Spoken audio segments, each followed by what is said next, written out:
بھائیوں اور بہنوں، پاکستان حاصل کرنے کے لیے ہم نے بہت قربانی کی ہے۔ اللہ تعالیٰ نے ہمیں السلام علیکم، میں مولانا عدنان شبیر خان اور آپ دیکھ رہے ہیں نوائے فکر۔ سپریم کورٹ آف پاکستان سے آج پاکستان تحریک انصاف کو ایک بڑا عبوری ریلیف مل گیا ہے۔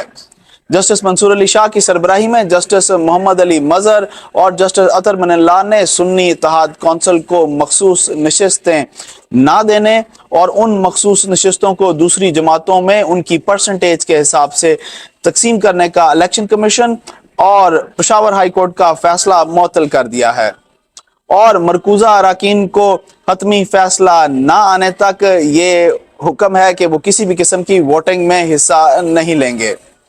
میں آسان زبان میں آپ کو مسئلہ سمجھا دیتا ہوں کہ یہ مخصوص نشستوں کا مسئلہ کیا ہے۔ پاکستان تحریک انصاف کو جب بطور جماعت الیکشن میں حصہ لینے کی اجازت نہ ملی تو اس کے تمام لوگوں نے انڈیپینڈنٹ طور پر، آزاد طور پر الیکشن کو کانٹیسٹ کیا، اور جو لوگ جیت گئے وہ پاکستان تحریک انصاف کے سربراہ کے حکم کے مطابق سنی اتحاد کونسل میں شریک ہو گئے۔ اس کے بعد جب ریزرو سیٹس کی الاٹمنٹ کا وقت آیا تو اس وقت تک پاکستان تحریک انصاف ایک قانونی ٹیکنیکل غلطی کر چکی تھی۔ وہ ایسی جماعت کو جوائن کر گئی تھی جس نے بطور پولیٹیکل پارٹی الیکشن میں حصہ ہی نہیں لیا، اور جو جماعت الیکشن میں حصہ لیتی ہے وہ ایک لسٹ جمع کرواتی ہے کہ الیکشن کمیشن میں ان پروبیبل کینڈیڈیٹس کی جو ان کی طرف سے ان ریزرو سیٹوں پر جائیں گے جو ان کی جو بھی پرسنٹیج کے حساب سے ان کو الاٹمنٹ ہوگی، اس میں اس لسٹ میں سے لوگوں کو ایڈجسٹ کیا جائے گا۔ کیونکہ سنی اتحاد کونسل نے بطور پولیٹیکل پارٹی الیکشن میں حصہ ہی نہیں لیا، اس لیے انہوں نے کسی بھی قسم کی ریزرو سیٹس کے لیے پروبیبل کینڈیڈیٹس کی لسٹ ہی نہیں جمع کروائی۔ اب ایشو یہ ہے کہ یہ سب نہ کرنے کے بعد اگر بہت سارے آزاد امیدوار یا اراکین اسمبلی اس کسی بھی جماعت میں شامل ہو جائیں تو قانون کی روح سے وہ جماعت ریزرو سیٹوں کے لیے ایلیجبل ہوتی ہے یا نہیں ہوتی۔ اس کا فیصلہ اب سپریم کورٹ آف پاکستان کرے گی، کیونکہ نچلی دونوں کورٹس نے تو کہا ہے کہ وہ ایلیجبل نہیں ہوتی۔ بہرحال پاکستان تحریک انصاف کے ٹاپ نوچز مختلف چینلز پر اپنی اس غلطی کا اعتراف بھی کر چکے ہیں۔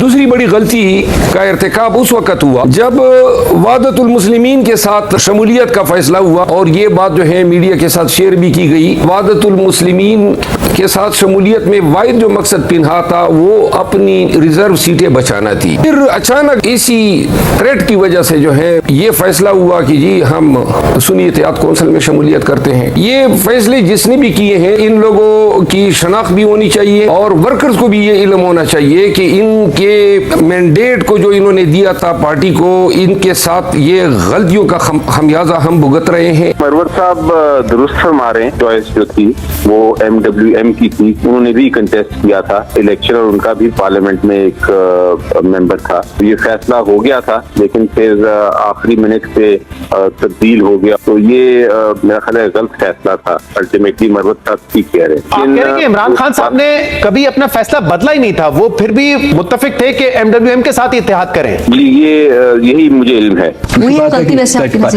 بالکل میں ایگری کر رہا ہوں علی ظفر صاحب کے ساتھ۔ ہمیں ایک ایسی پولیٹیکل پارٹی کے پاس جانا چاہیے تھا جن کے ممبرز الیکٹ ہوئے ہوتے اور انہوں نے لیٹر لکھا ہوتا اپنا کوٹا مانگنے کے لیے۔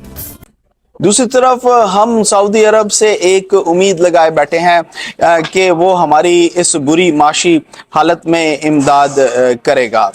آج پرائم منسٹر آف پاکستان نے سعودی وفد سے خطاب کرتے ہوئے کہا کہ سعودی عرب 7 دہائیوں سے پاکستان کا ساتھ دے رہا ہے اور پاکستان کی مشکل وقت میں مدد پر سعودی عرب کا بہت مشکور ہوں۔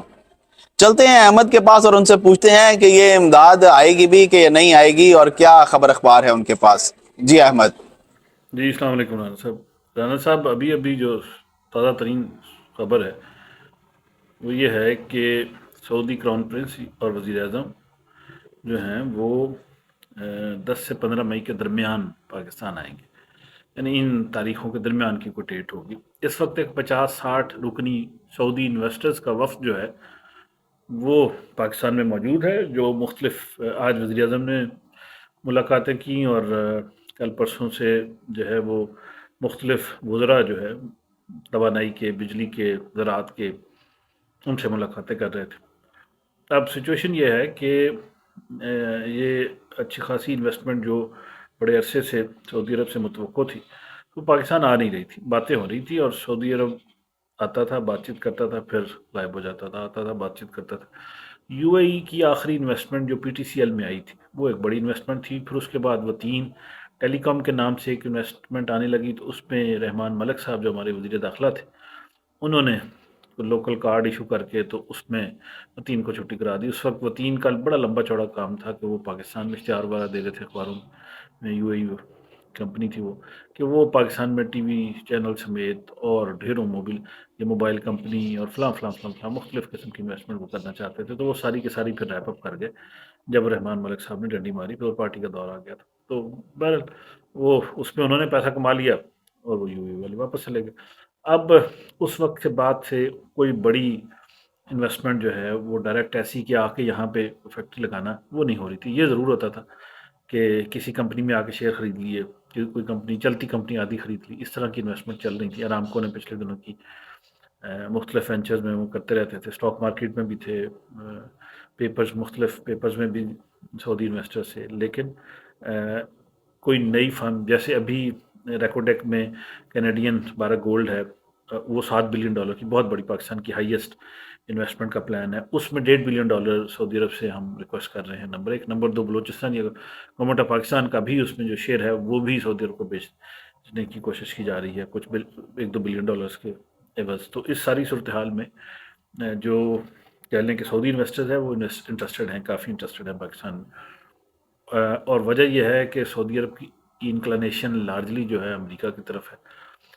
रशिया से भी उनके अच्छे ताल्लुकात हैं, लेकिन यह है कि हम ये तसव्वुर करते हैं कि अगर हम सऊदी अरब से इन्वेस्टमेंट ला रहे हैं तो पीछे अमेरिका होगा और अमेरिका सऊदी अरब को पुश कर रहा होगा कि हम पाकिस्तान में जाकर इन्वेस्ट करो, जैसे वो इंडिया में गए।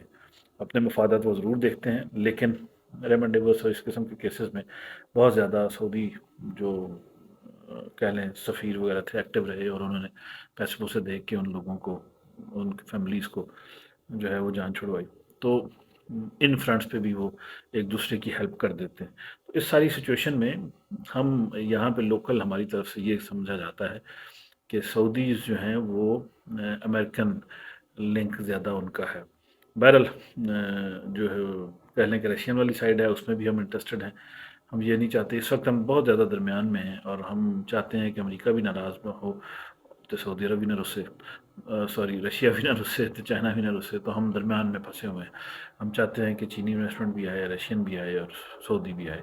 अमेरिकन इन्वेस्टमेंट फ़िलहाल नहीं आ रही, जो बड़ी कंपनियां हैं 1-2-4, उसके अलावा अमेरिकन इन्वेस्टमेंट भी रुकी हुई है, पैसा भी रुका हुआ। बहर इस सारे सिनेरियो में सऊदी क्राउन प्रिंस आ जाते हैं। वो खान साहब के दौर में भी आए थे और वो कह के गए थे कि मैं पाकिस्तान का सऊदी अरब में सफ़ीर हूँ, बड़ा ये इनकरेजिंग वर्ड से। लेकिन फिर वो नाराज़ हो गए जब खान साहब ने मलेशिया और तुर्की की तरफ झुकाव ज़्यादा किया, तो वो उस वक्त इख्तलाफात थे आपस में, तो उससे फिर वो नाराज़ हो गए और उनकी नाराज़गी जो है वो थोड़ी सी लंबी भी हो गई।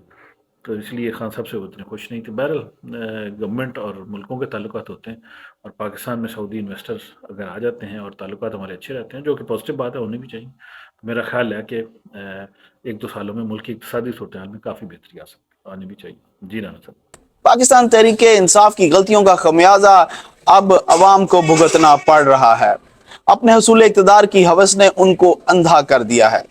मुल्क में आज माशी और सियासी अदम इस्तेकाम और अदारों के लिए अवाम में नफरत फैलाने के जुर्म का सहरा भी खान साहब के हिस्से में आता है।